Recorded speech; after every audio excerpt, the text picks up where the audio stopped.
जंगलातनी एकेका वाघाचा एक एक एरिया असते आणि त्या एरियाच्या बाउंड्रीवर ते वाघ मुतून ठेवत असते.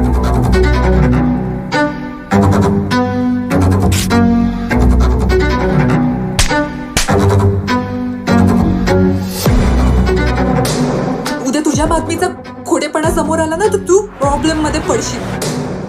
कायची ब्रेकिंग न्यूज करायची आणि कायची नाही ना मला नको शिकवू तू.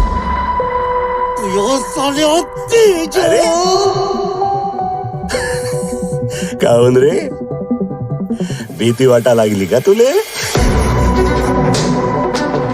पत्रकार आले आणि पोलीस आले, त्याच्या अंदरच्या अंडर पॅन्टी दिसत असते.